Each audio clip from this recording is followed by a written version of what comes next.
सोना और चांदी दोनों ही निवेशकों की नजर में बने हुए हैं, लेकिन सवाल है कि इस साल धनतेरस जो शनिवार 18 अक्टूबर को है, इसकी रेंज क्या रहने वाली है। इस पर बात करेंगे पृथ्वी फिनमार्ट के कमोडिटी डायरेक्टर मनोज कुमार जैन से। मैं हूं कमल शर्मा। मनोज जी, आपका स्वागत है मोलतोल में। नमस्कार कमल जी। जी नमस्कार। मनोज जी, जिस तरह से हम देख रहे हैं सोने चांदी के बाजार में जो उथल पुथल हुई है, उसको लेकर के आप सबसे पहले क्या कहना चाहेंगे।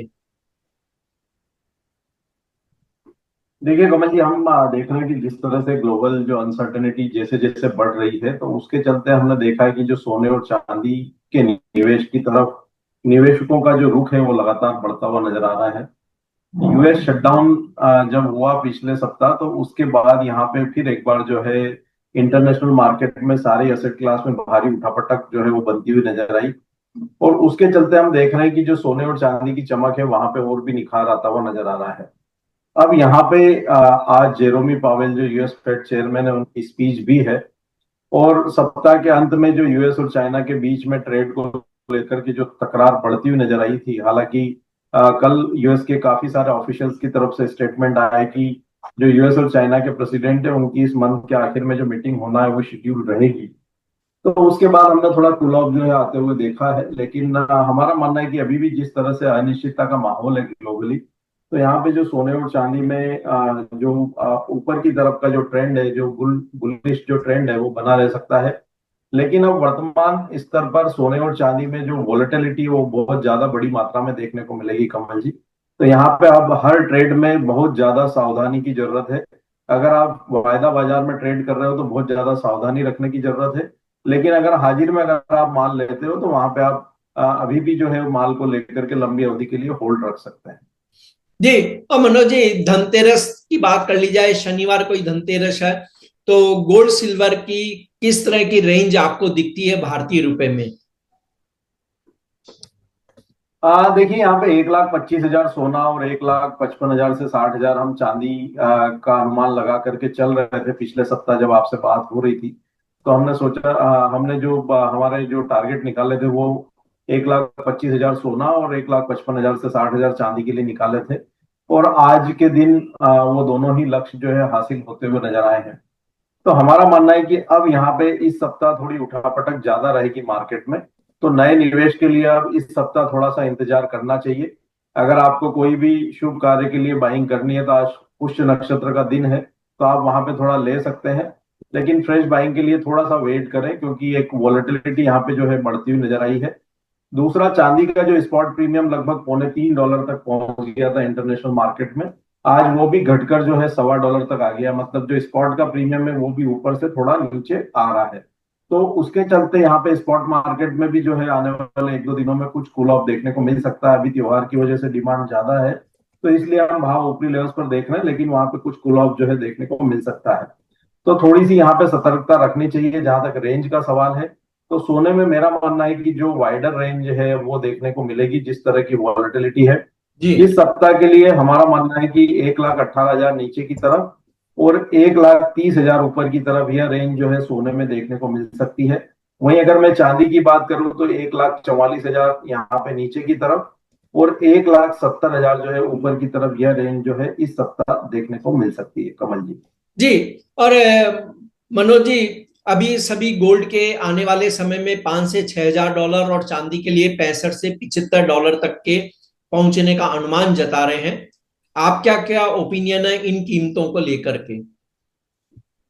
देखिए, सोने में मैं लंबी अवधि के लिए हमेशा बुलिश रहा हूँ, और पहले भी हमने आपके चैनल के माध्यम से जो लक्ष्य लंबी अवधि के वो शेयर किए हैं। और हमारी रिसर्च के अनुसार जो हम लंबी अवधि में सोने का टारगेट देख रहे हैं वो अगली दिवाली तक 4,890 से $5,000 तक देख रहे हैं इंटरनेशनल मार्केट में। उस लिहाज से भारतीय बाजारों में 1,45,000 से 1,50,000 तक के जो टारगेट है वो देखने को मिल सकते हैं। डाउन साइड में हमारा मानना है कि सोना यहाँ पे इस वर्ष अब $3,400 के जो सपोर्ट है उनको होल्ड करता हुआ नजर आएगा। उस लिहाज से भारतीय बाजारों में यहाँ पे 1,08,000 से 10,000 की जो रेंज है वो होल्ड होती हुई नजर आएगी। वहीं अगर चांदी की हम बात करें तो वहां पे भी बिल्कुल जो बुलिश मोमेंटम है वो आगे भी अगले साल बरकरार रह सकता है। और जो टारगेट है वहां पे $65 तक के देखने को मिल सकते हैं इंटरनेशनल मार्केट में। भारतीय बाजार में हमारा मानना है कि 2 लाख तक के स्तर जो है अगली दिवाली तक एक बार चांदी दिखा सकती है। डाउन साइड की अगर मैं बात करूं तो $42 चांदी के लिए काफी अहम सपोर्ट्स रहेंगे। उस लिहाज से भारतीय बाजारों में 1,28,000 से 30,000 की जो रेंज है वो एक मजबूत सपोर्ट रेंज यहाँ पे चांदी के लिए रहेगी। जी मनोज जी, अभी देखिए यहाँ पर जिस तरह तेजी आई, वहां दो सवाल सबके मन में है कि निवेशकों को अभी गोल्ड सिल्वर में फ्रेश बाइंग करनी चाहिए या दूर हो जाना चाहिए। और दूसरा, हंट ब्रदर्स का समय याद आ रहा है कि बुलियन में बुलबुला कहीं फट तो नहीं जाएगा, क्योंकि ऐसा लगता है कि अब दुनिया भर के सटोरिये के हाथों में बाजार की कमान चली गई है।